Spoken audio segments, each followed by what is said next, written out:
Hello guys, nandito na naman tayo at syempre, good morning muna rito at good evening dyan. Eto, may isang malaking balita, basahin muna natin ha. Okay.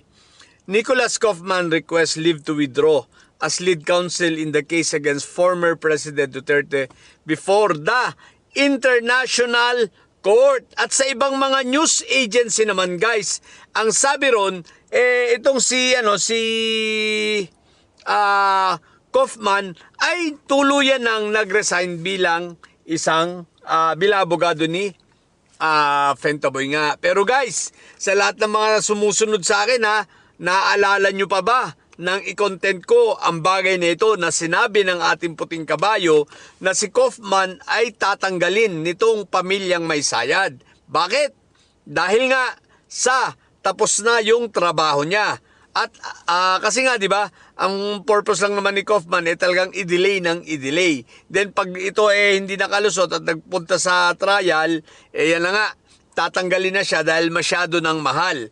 At sa totoo lang, tulad ng sinabi ko, kahit maraming perang mga itong sila Fentaboy, ayaw nilang nababawasan yon at nararamdaman na nila ngayon na malaki na ang nawawala sa kanila. At maliit ang pumapasok. Kumbaga, hindi na sustainable na si Kaufman ay i-maintain pa nila. Okay, total, wala naman silang pangarap talaga na si Fentaboy ay ilabas dyan.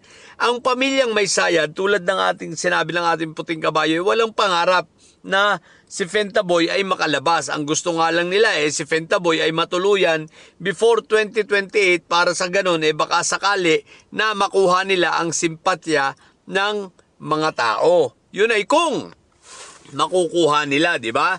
Ang simpatya. So, yan ang pangarap nila. Ngayon, guys, ito na nga.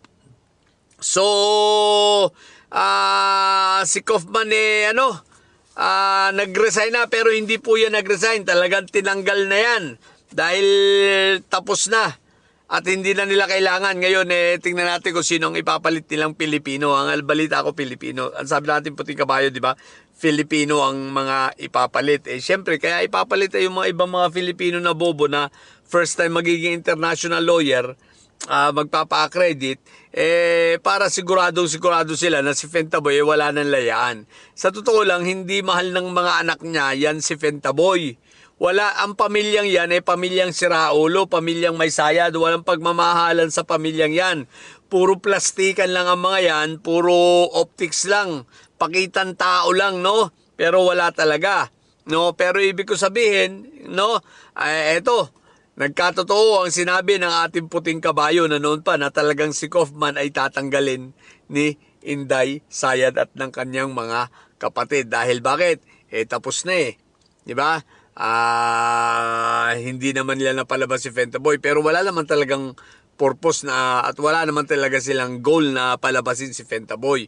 Ang gusto lang nila yung delaying tactics, no? Madelay lang ng madelay para sa ganun lalo pang humaba at lalo pang manatili si Fentaboy na nakakulong. Ayaw nilang palalabasin yan, maniwala kayo. Saan ka ba naman nakakita? Pamilya, alam mo namang walang kasalanan si Fentaboy, bakit gusto mo i-delay yung ang taktika nyo i-delay, di ba? Ayaw nyong i-speedy trial. Kung wala talagang kasalanan si Fentaboy, bilang pamilya at nagmamahal ng mga anak, palagay ko naman sasabihin nyo, hindi, dapat mag-trial na yan ng mabilisan para sa ganun makalabas. Kung walang kasalanan, makalabas agad, di ba?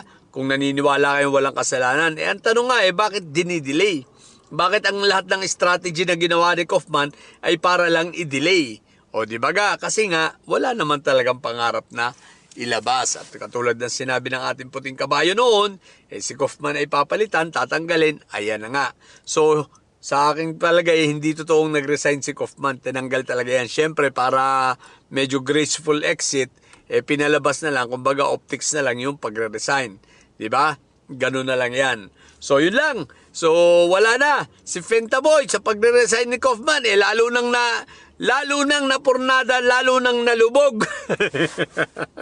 Kaya kayong mga didilis, wag na kayong aasa na si Fentaboy ninyo ay makakalabas pa. Okay? So yun lang sa mga bobong didilis dyan at mga may sayad, ang tatay nyo ay preso, ang BP nyo ay bobo. Manatili kayo mga bobo at mensahe sa pagkatang mensahe. Laging high blood. Bye!